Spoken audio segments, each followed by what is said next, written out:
Halo, nama saya Muhammad Rafi Arrahman, NIM 19110025. Saya dari DKV 19. Ya, nama saya Faryadi C. Saramanto. NIM saya 1911-009.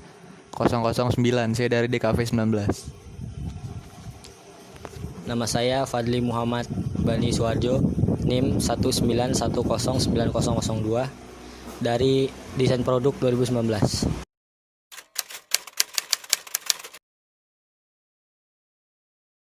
Pengalaman paling berkesan saya sih kalau yang suasana asik, seru. Tapi kalau buat yang materi ya supaya kita tahu sebagai cara jadi pemimpin yang benar, yang baik. Sebagai pemimpin itu kayak gimana gitu sih. Kalau apa tadi?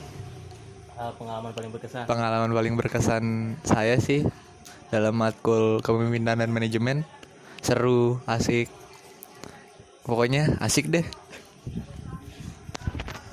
Kalau pengalaman yang paling berkesan menurut saya adalah yang pasti menyenangkan karena dosennya yang asik, selalu memberi ice breaking di tengah-tengah penat belajar gitu. Karena kan belajar udah seharian gitu. Jadi belajar pun tidak membosankan, dan untuk materi saya jadi bisa tahu bagaimana cara manage waktu saya dengan baik.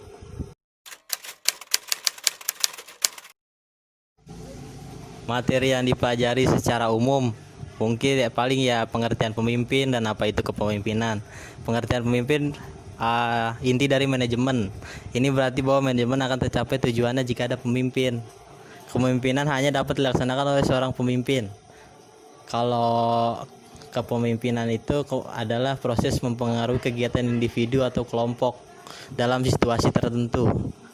Atas dasar ini dapat disimpulkan bahwa pemimpinan adalah rangkaian kegiatan penataan berupa kemampuan mempengaruhi perilaku orang lain dalam situasi tertentu.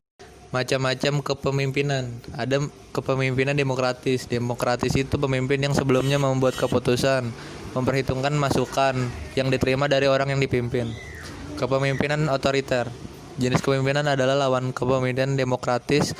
Pemimpin dengan merupakan pemimpin absolut. Gaya pemimpinan ini bisa cara pemimpin mengambil keputusan tanpa memikirkan orang yang terdampak keputusan yang diambil. Ada kepemimpinan delegatif, yaitu kepemimpinan yang dimana seorang pemimpin memberikan otoritas kepada tim yang dipimpinnya dalam menyelesaikan tugas dan tanggung jawab.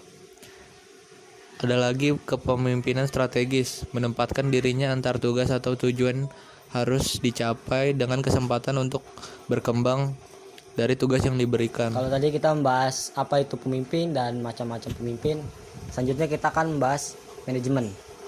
Nah, di sini ada fungsi dari manajemen.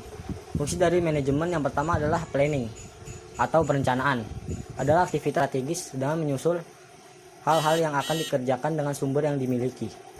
Yang kedua ada pengorganisasian.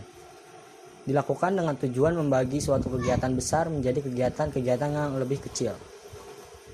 Yang ketiga ada pengarahan. Pengarahan adalah suatu tindakan untuk mengusahakan agar semua anggota kelompok berusaha dapat mencapai sasaran sesuai dengan perencanaan manajerial dan usaha.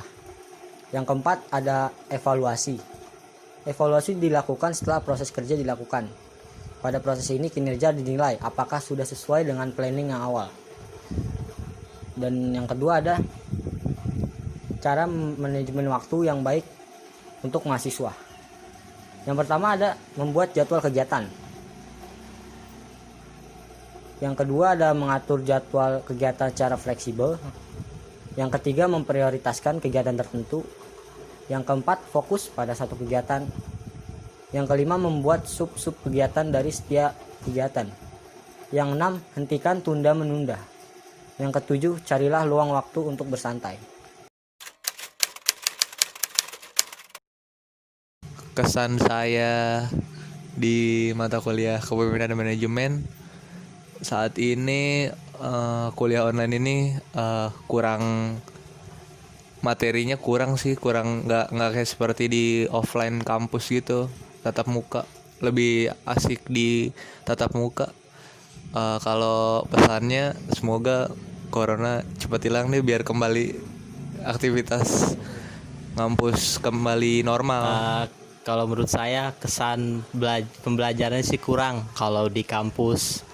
Gara-gara pandemi jadi kurang, terus online-nya jadi nggak nangkep, nggak maksimal, jadi kurang paham.